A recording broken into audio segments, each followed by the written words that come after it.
Thank God the youngins. For all y'all that vote. This is just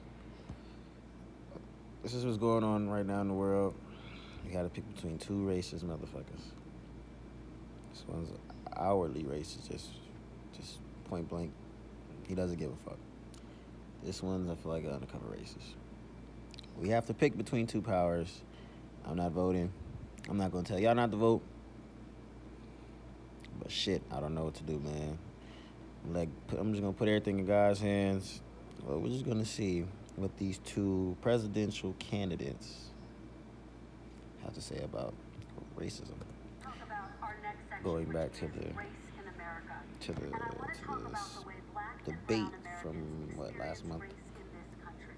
Part of that experience is something called the talk. It happens regardless of class and income. Parents who feel they have no choice but to prepare their children for the chance that they could be targeted, including by the police, for no reason other than the color of their skin. Mr. Vice President, in the next 2 minutes, I want you to speak directly to these families. Do you...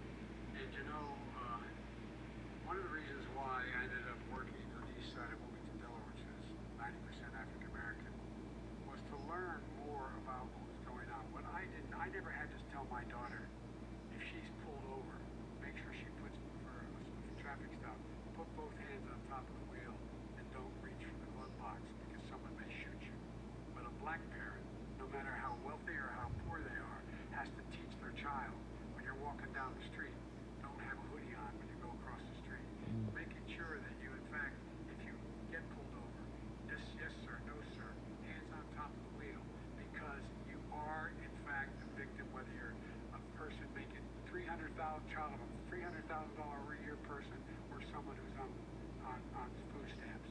The fact of the matter is, there is institutional racism in America. And we have always said, we've never lived up to it. We hold these truths to be self-evident. All men and women are created equal. Guess what? We have never, ever lived up to it. We've constantly been moving the needle further and further to inclusion, not exclusion. This is the first president to come along and says that's the end of that. We're not going to do that anymore. We have to provide for economic opportunity, better education, better health care, better access to schooling, better access to opportunity to borrow money to start businesses. All the things we can do, and I've laid out a clear plan as to how to do those things, just to give people a shot. It's about accumulating the ability to have wealth as well as it is. Did y'all see that? I never caught this. People a shot. It's about a plan. Biden speaks on making a plan. To do those things, just to give people a shot. It's about accumulating the ability to have wealth as well as it is to be free from. Without a clear plan as to how to do those things, just to give Look at people Trump's a shot. face. It's about accumulating the ability to have wealth as well as it is to be free from violence. President Trump, See same that? question to you, and let me remind... Maybe this nigga Trump just stole Biden's little idea.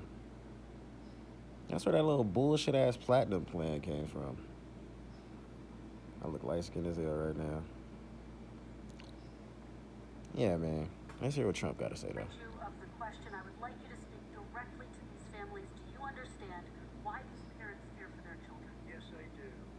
And again, he's been in government 47 years. He never did a thing except in 1994 when he did such harm to the black community. And they were called, and he called them super predators. And he said that. He said it, super predators. And they kept never lived that down. 1994, your crime bill, the super predators. Nobody has done more for the black community than Donald Trump. And if you look, with the exception of Abraham Lincoln, possible exception, but the exception of Abraham Lincoln, nobody has done what I've done. Criminal justice reform. Obama and Joe didn't do it. I don't even think they tried because they had no chance of doing it. They might have wanted to do it, but if you had to see the arms I had to twist to get that done, it was not a pretty picture, and everybody knows it, including some very liberal people that cried in my office. They cried in the Oval Office. 2 weeks later, they're out saying, gee, we have to defeat him. Criminal justice reform, prison reform, opportunity zones with Tim Scott, a great senator from South Carolina. He came in with this incredible idea for opportunity zones. It's one of the most successful programs. People don't talk about it. Tremendous investment. It's the biggest beneficiary, the black and Hispanic communities, and then historically black colleges and universities. After 3 years of coming to the office, I love some of those guys. They were great. They came into the office and they said, I said, what are you doing after 3 years? I said, why do you keep coming back? Because we have no funding. I said, you don't have to come back every year. We have to come back because President Obama would never give them long-term funding, and I did. 10-year long-term funding, and I gave them more money than they asked for because they said, I think you need more. And I said, the only bad part about this is I may never see you again because I got very friendly with them, and they like me and I like them. But I saved it. Colleges and universities. Okay, and we're going to talk. A lot of people will say Trump has done this and that. Yes. When COVID happened, Trump found a way for African Americans to succeed based off equal opportunity given to everybody because of COVID. Jobs were shut down. Rent was trying to get figured out for multiple people, not just people in poverty, not just black people. It's for everybody. I don't think that was just aimed towards black people, Mr. Trump. That was just an equal opportunity that everybody got a chance to seize. Unemployment is really a big one. The law passed that for 4 months or so, rent, mortgages, all that shit was not required because everything was shut down. Neither of these motherfuckers said I am not a racist. And neither of them have really done anything for the black community and the brown community. Both of these motherfuckers bring the mentality of the rich stay rich and the poor stay poor. You go to any neighborhood that's poverty like in any city, they're still the same. There's no difference. None of them are pushing the agenda to get homeless people off the street. None of them are pushing the agenda to get niggas out the hood. And I know a lot of people don't understand that because a lot of you motherfuckers don't come from poverty. A lot of y'all don't get that y'all just haven't experienced that. Y'all don't think of the little guy. Y'all don't think of the people that's stuck on Section 8, stuck on food stamps, stuck using benefits of the government because they can't succeed like that. Because the system isn't meant for people of color to succeed. So when y'all voting, even though, maybe you're in a higher class, maybe you're middle class, whatever class, both of these motherfuckers come with some bullshit. I understand it might be beneficial for you.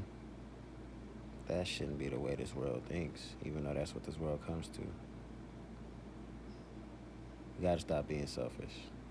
This is a selfish fucking world. Not even a world, this is a selfish fucking country. Selfish. It's a billionaire before president. In politics and government before ran for presidency.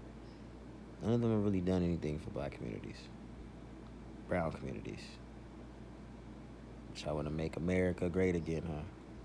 This shit's not great. This shit's ass. May God be with all you guys. I'm gonna pray for all my niggas and all my brown people because I don't want nobody to get hurt. Because I've been hearing about all the bullshit that's gonna happen if this nigga wins, if this nigga wins. Just stay safe out there, everybody. Go to Young and Out.